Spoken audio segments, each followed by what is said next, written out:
everyone! It's me, Angel again. Welcome back sa aking YouTube channel. Sa video na ito guys, ay para po sa mga pag-ibig members dyan. Dahil bibigyan natin ng linaw na explanation to guys, yung comment na isa sa aking viewers.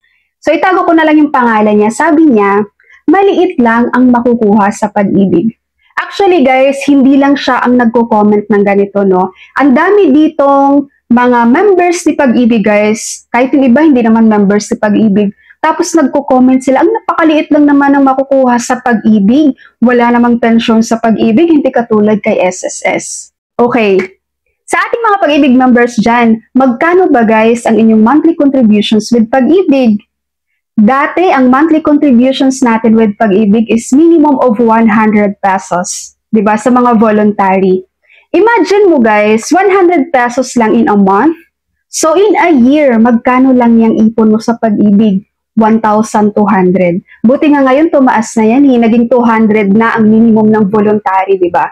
Kaya po, sa mga Pag-ibig members dyan, at mga nagsasabi na sayang lang ang contributions with Pag-ibig, no guys, walang sayang sa contributions with Pag-ibig. Kulang lang ang kaalaman nyo, kaya nasabi nyo yan. Okay? Kung gusto mo ng malaking withdrawal amount kay Pag-ibig Fund, then lakihan mo ang iyong contributions monthly. Gawin mong 500, 1,000, 5,000 kung kaya mo naman, di ba? So at the age of, pag na-reach mo ng iyong retirement age guys, kapag malaki yung contributions mo with Pag-ibig, of course, malaki din ang iyong mawi-withdraw. Kaya yung mga nagsasabi ditong maliit lang guys, tatanungin ko kayo ngayon, magkano ba ang contributions nyo with Pag-ibig?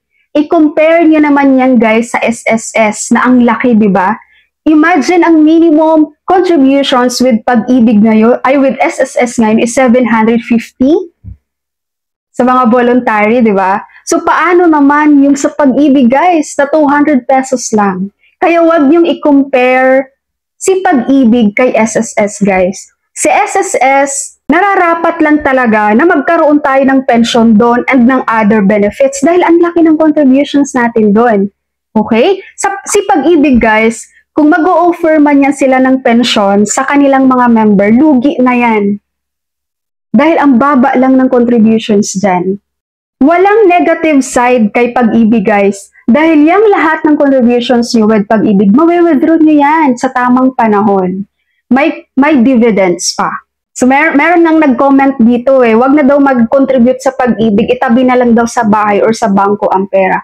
Are you sure matatabi mo yan? Dahil konting kibot mo lang sa bahay mo guys, mawi-withdraw, magagamit mo na agad yung pera mo.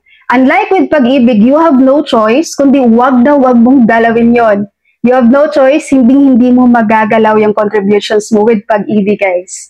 Okay? Ang magagalaw mo lang yan sa tamang panahon. Pag dumating ka na lang iyong katandaan, doon mo ma-withdraw yan.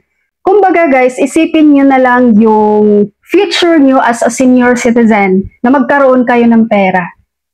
Kesa naman, hindi kayo maghulog kay Pag-ibig, tapos pagdating nyo 60 years old, wala na kayong trabaho, wala na rin kayong pera, wala kayong makukuha sa Pag-ibig. Kaya, wag yung sabihing sayang ang contributions nyo with Pag-ibig guys.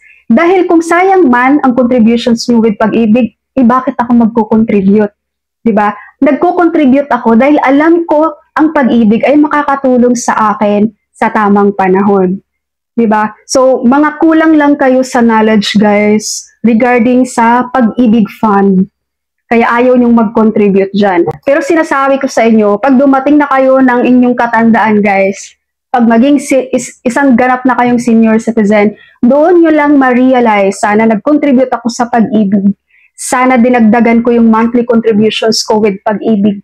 E di sana ngayong ako isang senior citizen na, dapat may nakuha na akong pera doon at may na-put up na akong kahit maliit lang na pagkakakitaan ko as a senior citizen. Di ba?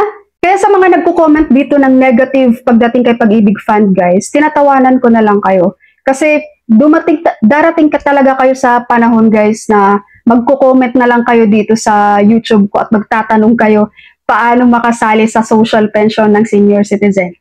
Mas mahirap yun. Aasa kayo sa gobyerno. Walang magandang plano ang government guys or walang magandang retirement ang government para sa mga senior citizen natin sa Pilipinas. Kaya kailangan nyo talagang pag-isipan din yung kung anong ikakabuti nyo pag kayo ay tumanda.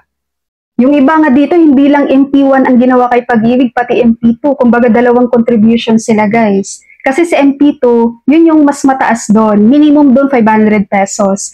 Ang maximum doon, wala silang maximum limit doon, guys, sa MP2. Kahit pa 10,000 monthly ka doon, 100,000 monthly ka doon, pwedeng-pwede.